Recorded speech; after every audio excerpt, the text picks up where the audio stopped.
السلام عليكم ورحمة الله وبركاته.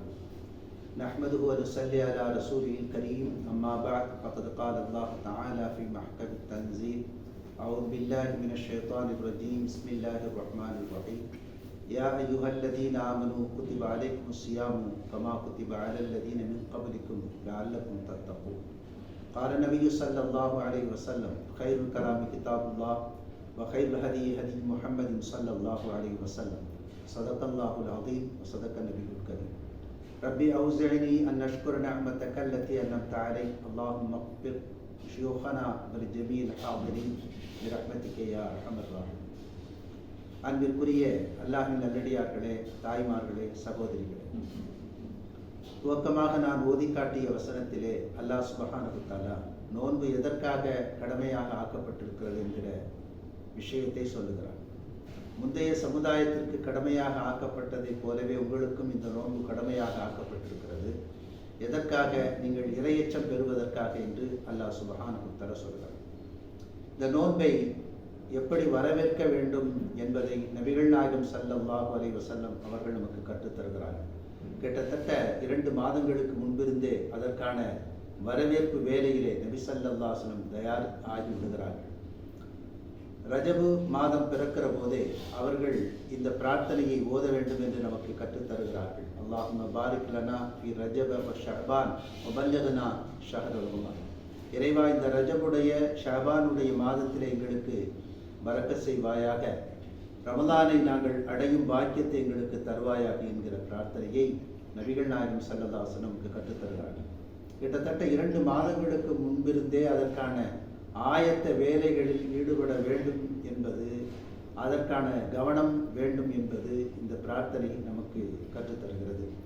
அதுபோக நபிகள் நாயகம் ஸல்லல்லாஹு அலைஹி வஸல்லம் இந்த ரமலானிலே எப்படி இருப்பார்கள் என்று சொன்னால், சாதாரணமாக நம்முடைய பாஷையிலே சொல்வதைப் போல வேட்டியை வரிந்து கட்டிக்கொண்டு நபிகள் நாயகம் ஸல்லல்லாஹு அலைஹி வஸல்லம் இந்த ரமலானிலே இபாதத் செய்வதற்காக தயாராகி விடுவார்கள் என்று ஹதீஸிலே வருகிறது. ஒரு காரியத்தில் மும்முரமாக ஈடுபட வேண்டும் என்று சொன்னால், ஒரு காரியத்தில் கவனமாக கருத்தூன்றி ஈடுபட வேண்டும் என்று சொன்னால், வேட்டியை வரிந்து கட்டிக்கொண்டு அவன் ஈடுபட்டான் என்று நாம் வழக்கில் பேசுகிற ஒரு வழக்கம் இருக்கிறது. அந்த அடிப்படையில் தான் நபிகள் நாயகம் ஸல்லல்லாஹு அலைஹி வஸல்லம் அவர்கள் இந்த நோன்பிலே இபாதத் செய்வதற்காக தன்னை வேகமாக தயார்படுத்திக் கொள்வார்கள் என்கிற செய்தி இந்த ஹதீஸ் சொல்கிறது. காரணம், மிக குறைவாக ஆயுட்காலம் கொடுக்கப்பட்டவர்கள் இந்த உம்மத்தே முஹம்மதி என்று சொல்லப்படக்கூடிய இந்த சமுதாயம். நபிகள் நாயகம் ஸல்லல்லாஹு அலைஹி வஸல்லம் அவர்கள் இந்த சமுதாயத்திற்கான ஆயுட்காலம் என்று சொல்வது 60க்கும் 70க்கும் இடைப்பட்ட காலம் என்று சொன்னார்கள். இவ்வளவு குறுகிய காலம் கொடுக்கப்பட்ட இந்த சமூகத்தினர்கள் நிறைய நன்மைகளை சம்பாதிக்க வேண்டும் என்பதற்காக அல்லாஹ் சுப்ஹானஹு வ தஆலாவுடைய ஏற்பாடுகளில் ஒன்றுதான் இந்த ரமலானுடைய காலகட்டம். ஒரு ஃபர்து செய்தால் கிட்டத்தட்ட 70 ஃபர்துகள் செய்ததற்கான நன்மைகளை அல்லாஹ் சுப்ஹானஹு வ தஆலா தருகிறான். இந்த மாதம் முழுக்கவே அருளை அள்ளிச் சொரிகிற ஒரு மாதமாக நமக்கு தந்திருக்கிறான். இந்த மாதத்திலே நாம் சாதாரணமாக செய்யக்கூடிய சின்னஞ்சிறு அமல்களுக்கு கூட பெரும்பெரும் நன்மைகளை அல்லாஹ் சுப்ஹானஹு வ தஆலா வைத்திருக்கிறார். இந்த மாதத்தில் தான் லைலத்துல் கத்ர் என்று சொல்லப்படக்கூடிய மிகச்சிறந்த இரவு, 1000 மாதங்களை விட மிகச்சிறந்த இரவு இருக்கிறது. இந்த மாதத்தில் தான் கடைசி 10 நாட்கள் இறைவனை வணங்குவதற்காகவே இஅ்திகாஃப் என்கிற ஒரு புதிய அமலை நபிகள் நாயகம் ஸல்லல்லாஹு அலைஹி வஸல்லம் கற்றுத்தருகிறார்கள். இது ஒட்டுமொத்த நோக்கம் என்பது இந்த மாதத்தில் நிறைய இபாதத்துகளை செய்து நன்மைகளை அள்ளி குவித்து விட வேண்டும் என்பதுதான் இதனுடைய நோக்கமாக இருக்கிறது. நபிகள் நாயகம் ஸல்லல்லாஹு அலைஹி வஸல்லம் அவர்கள் அப்படித்தான் இருந்தார்கள். எனவே இந்த நோன்பை வரவேற்கிற முதலாவது நாளில் நாம் இருக்கிறோம். இந்த நோன்பை ஆர்வத்தோடும் இறைவனுடைய நம்பிக்கையோடும் இதை நாம் வரவேற்க வேண்டும். ஒரு ஹதீஸிலே நபிகள் நாயகம் ஸல்லல்லாஹு அலைஹி வஸல்லம் சொல்றாங்க: மன் ஸாம ரமலான ஈமானன் வஹ்திஸாபன் குஃபிர லஹு மா தகத்தம மின் தம்பிஹி. யார் இந்த ரமலானில் நோன்பு நோக்கிறாரோ, எப்படிப்பட்ட நிலையில் தெரியுமா? இறைவன் மீது கொண்டுள்ள நம்பிக்கையின் அடிப்படையிலேயும் இந்த நோன்பிற்கு நமக்கு கூலி இருக்கிறது என்கிற எதிர்பார்ப்பு, இந்த 2ம் இருக்க வேண்டும். வெறுமனே நோன்பு என்பதல்ல, வெறுமனே இபாதத் என்பதல்ல, வெறுமனே இந்த ரமலானை பெற்றுக்கொண்டோம் என்பதை தாண்டி இதிலே அல்லாஹ் சுப்ஹானஹு வ தஆலா நமக்கு நன்மைக்காக கடமையாக்கி இருக்கிறான் என்கிற இறைவனுடைய நம்பிக்கையும் இதற்கு கூலி இருக்கிறது என்கிற எதிர்பார்ப்போடும் இந்த ரமலானை பூர்த்தி செய்கிற மனிதர்களுடைய பாவங்கள் மன்னிக்கப்படுகிறது என்று நபிகள் நாயகம் ஸல்லல்லாஹு அலைஹி வஸல்லம் சொல்லியிருக்கிறார்.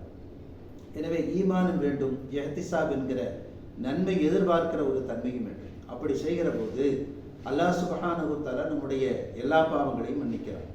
அது மாத்திரமல்ல, இந்த நோன்பிற்கென்று கூலி என்று பார்த்தால் ஒவ்வொரு இபாதத்திற்கு ஒரு கூலி இருக்கிறது.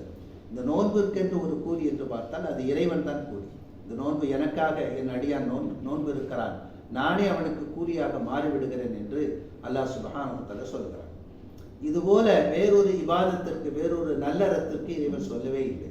தொழுகைக்கு வேறு கூலி, நீங்கள் ஜக்காத்து கொடுத்தால் அதற்கு வேறொரு கூலி, ஹஜ்ஜு செய்தால் அதற்கு வேறொரு கூலி, ஹஜ்ஜு செய்தால் அவருடைய மொத்த பாவங்களை மன்னித்து அன்று பிறந்த பாலகனைப் போல திருப்பி அனுப்புகிறான்.